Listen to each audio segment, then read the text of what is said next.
अरां दख'रा दुलाराय बर' फरायसा आफादनि बानजायनायाव थामथि बड'लेण्ड मुंख्लं ट्रफी टुर्नामेन्ट बेयाव खुंनाय जादों आरो जोबोद गोब्राब नाजानाय आरो खस्थ'नि गेजेरजों बिथांमोना सेथि नैथि आरो देग्लाय थामथि थारैनो बियो जोंनि थाखाय गोग्गाथाव आरो बाख्नायथाव मुंख्लंफोरखौ जुगुमिया खालामनाय बिथांमोननि मुङै बिथांमोननि आत्मबलिदान आरो बिथांमोननि जि समाज आरो हारिनि थाखाय बावसोमनाय बे थारैनो बे गेलेनायनि गेजेरजों अरां दख'रानि सिङाव जिखिनि मुंख्लं दंमोन बे जुगामि जागोन मिजिंथियो नैबे गेलेनायनि गेजेरजों जोंनि ओनसोलाव थानाय गुबुन गुबुन प्लेयार बा क्लाबफोरनिफ्राय मोजां प्लेयारा साबना हामना गुड पारफरमेन्स होनो हानाय प्लेयारफोर ओंखारगोन आरो समाजाव जि समाजारि जि गाज्रि मोनसे थासारि जौनि फारसे जुवा ड्राग्स बा मबाइल आरो बाइक बायदिसिनानि फारसे जोंनि इयुथनि एनार्जिया जि इनभेस्ट जादों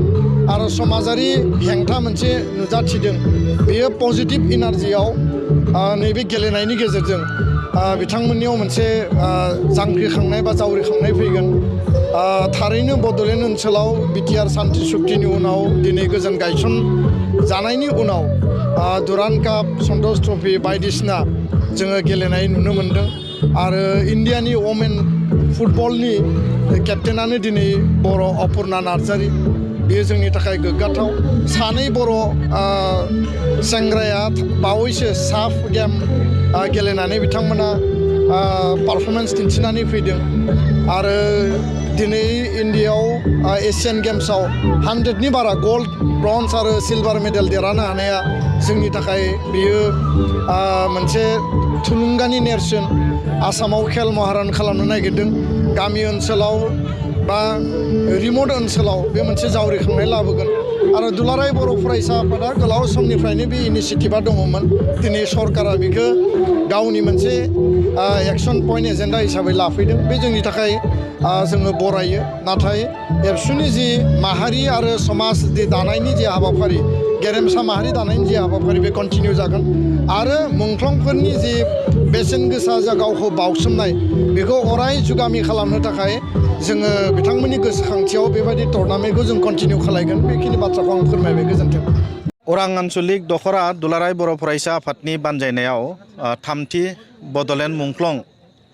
जोलुर बादायलायनाय बे बादायलायनाया फैयै फैयै दिनै जोबथा बादायनाय बे बादायनायाव मोननै टीमा खोब मोजाङैनो गेलेबाय आरो बिनि गेजेराव मोनसेया जाबाय मासबाद आन्चलिक स्पर्ट्स एस'सिएशन मोनसेया जाबाय सिफुं माबानि मा होनना बुङो सिफुं एफसि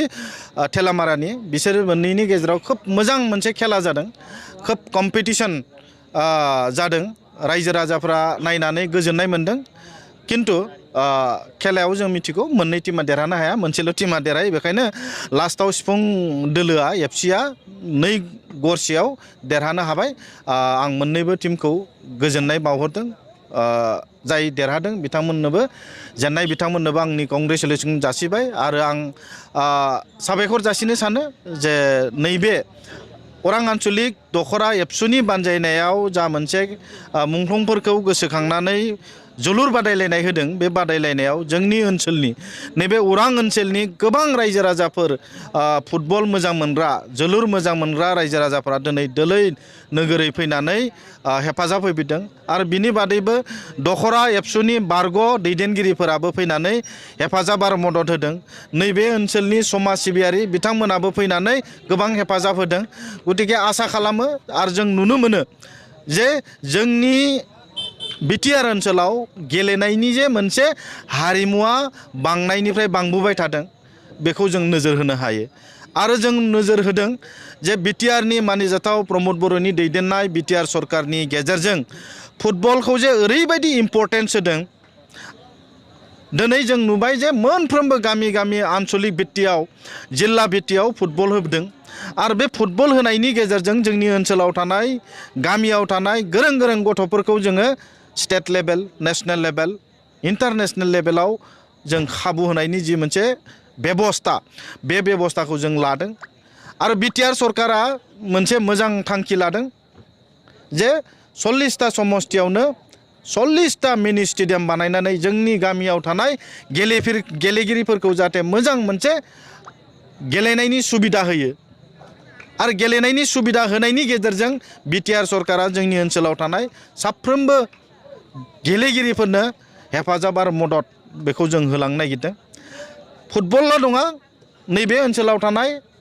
खेलानि जि मोनसे बारहावा, मोनफ्रोमबो गेलेनायनि मोनसे बारहावा बेखौ बिटिआर सरकारा हेफाजाब आरो मदद होगोन। जों बेखौ नोजोर होबोबाय थादों। दा फैबाय थानाय समाव जोंनि ओनसोलखौ मोनसे फुटबल एबा गेलेनायनि हाब हिसाबै जाहाथे भारतबर्षआव, आसामाव, नर्थ इस्टआव आरो बुहुमावनो मोनसे मुं जों मोजां लाबोनो थाखाय बे मोनसे जोंनि थांखि। फैबाय थानाय समाव जोंनि ओनसोला जे गेलेनायनि मोनसे गोख्रों ओनसोल, बे ओनसोलखौ जों स्वीकृति होनो थाखाय नैबे हाबाफारिखौ समाजनि दल संगठनफोरजों लोगो नांनानै सरकाराबो गासै बिथिंनिफ्रायबो हेफाजाब आरो मदद होलांबाय थागोन, बेखौ जों नोजोर बोदों।